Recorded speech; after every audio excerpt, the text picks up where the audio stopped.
علیکم ورحمۃ اللہ وبرکاتہ۔ آج کے میرے مقالے کا عنوان ہے مسلمانوں کی معاشرتی خرابیاں۔ موجودہ معاشرے پر جب ہم تارانہ نظر ڈالتے ہیں تو ہمارا معاشرہ اور ماحول گناہوں، بدکاریوں اور غلطیوں، کوتاہیوں کے دلدل میں پھنسا ہوا نظر آتا ہے۔ چاہے وہ سوسائٹی ہو یا تعلیمی ادارے ہوں یا تفریح گاہ ہو یا عبادت گاہ، بچے، بوڑھے، امیر، غریب، سب کے سب یکساں طور پر نظر آتے ہیں۔ معاشرے میں ظلم و ستم، خرافات و بدعات، گمراہی، زناکاری، شراب نوشی، ظلم و تشدد، ایک دوسرے پر تہمت و بہتان لگایا جا رہا ہے۔ رشوت دینا یہ سب عام بات ہوتی جا رہی ہے، جنہیں دیکھ آنکھیں غمگین ہو جاتی ہیں۔ جنہیں اللہ رب العزت نے اشرف المخلوقات بنایا تھا، آج ذلت و رسوائی کے گڑھوں کی گہرائیوں میں گرتے جا رہے ہیں۔ محترم سامعین اکرام، انسان کو اس کائنات کا مخدوم بنایا گیا ہے۔ چاند، سورج، ستارے، دریا، پہاڑ، دنیا کی تمام چیزیں کس کے لیے ہیں؟ اس کا صاف اور واضح جواب ہے کہ یہ ساری چیزیں انسانوں کے لیے ہیں۔ اس مالک حقیقی نے ان ساری چیزوں کا مخدوم بنایا ہے۔ نبی سے ارشاد ہے، دنیا تمہارے لیے پیدا کی گئی ہے اور تم آخرت کے لیے پیدا کیے گئے ہو۔ آج معاشرہ ٹوٹ پھوٹ کا شکار ہے۔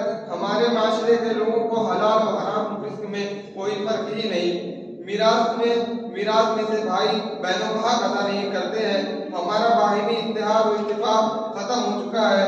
معاشرے کا ہر شخص خود غرض، مفاد پرست اور دنیا کے پیچھے بھاگا جا رہا ہے۔ صوم و صلاۃ سے دور، رمضان کے مہینے میں ہمارے مسلم معاشرے کے نوجوان، بوڑھے، بچے ہوٹلوں پر کھاتے پیتے نظر آتے ہیں۔ ہمارے معاشرے کے نوجوان نماز چھوڑ کر مسجدوں کے باہر کہکہاتے لگاتے ہوئے نظر آتے ہیں۔ مسلم معاشرے کے لوگ شادیوں میں، کھیل کود میں پیسہ جٹانے کے لیے تیار ہیں، مگر غریب کی مدد کرنے کے لیے تیار نہیں۔ زناکاری، شراب نوشی وغیرہ میں پیسہ خرچ کرنے کے لیے تیار ہیں، مگر فی سبیل اللہ میں پیسہ خرچ کرنے کے لیے تیار نہیں۔ معاشرے کے کتنے ہی ایسے لوگ بھی موجود ہیں جو الیکشن کے موقع پر ووٹ لینے کے لیے شراب بانٹنا، یہ سب عام بات ہوتی جا رہی ہے۔ ہر شخص خود غرض، مفاد پرست اور دنیا پرست بن چکا ہے۔ معاشرے میں جو برائیاں عام ہوتی جا رہی ہیں، اس سے ان کو کوئی فرق ہی نہیں۔ کوئی مرے یا جیے، اس سے سروکار نہیں۔ نوجوان ملی شعور سے خالی اور تہذیب سے عاری اور اپنی ملی و دینی شخصیات سے غافل اور بے پرواہ نظر آ رہے ہیں۔ اسلامی اور غیر اسلامی تہذیب ان کے نزدیک بے معنی چیز ہو کر رہ گئی۔ مسلم محلوں کے نوجوان پر آپ نظر ڈالیں تو بچے وقت ضائع کرتے ہوئے کسی ہوٹل یا کوئی کھیل کھیلتے ہوئے آپ کو ملیں گے۔ فلم ہالوں اور تھیٹروں میں بھی مسلم نوجوان اور مسلم خواتین کا اچھا خاصا تناسب نظر آئے گا۔ نمازوں کے اہتمام سے گھر کے گھر خالی اور تلاوت کی جگہ فلمی گیتوں کی دھن سننے کو ملے گی۔ معاشرہ سودی کاروبار میں اس طرح لطمت ہے، اسے موت کا خوف ہی نہیں، اور لین دین میں اسلامی طریقوں کی پابندی کے اہتمام سرے سے ختم ہوتا جا رہا ہے۔ مسلم عورتیں پردہ سے دور ہوتی جا رہی ہیں، غیر محرم کا سامنا کر رہی ہیں، غیر محرموں کے بیچ مارکیٹ کر رہی ہیں اور نجومیوں اور تعویذ دینے والوں پر کلی اعتماد کرتی ہیں۔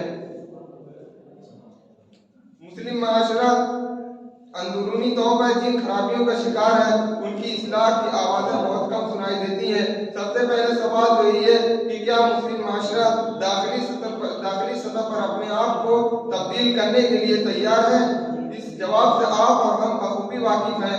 ہم رہبر اور داعی بنا کے بھیجے گئے ہیں۔ ہمارا نصب العین سماج کو ایسی راہ دکھانا تھا جس میں اخوت ہو، بزرگوں کا احترام ہو، والدین کی اطاعت اور فرمانبرداری ہو، چھوٹے کے ساتھ شفقت ہو، مگر ہم اس کے بالکل برعکس ہیں۔ افسوس ہوتا ہے، سید رحمۃ اللہ علیہ نے جس قوم کو جدید تعلیم سے لیس دیکھنا چاہتے تھے، اس قوم کا تعلیمی گراف بتاتے ہوئے سر شرم سے جھک جاتا ہے۔ ہمارے گھروں میں پردوں کا اصول نہیں، ہماری بہنیں حضرت فاطمہ اور حضرت عائشہ رضی اللہ تعالیٰ سے ناواقف ہیں۔ اس لیے ہمیں سماج کی خرابیوں کو دور کرنا چاہیے۔ ہم امت دائی ہیں اور بحیثیت دائی کے ہمارا یہ فرض ہے کہ ہم اپنی اصلاح کرتے ہوئے پیغام رب کو دوسرے تک پہنچائیں۔ اللہ ہمیں اس کام کی توفیق عطا فرمائے۔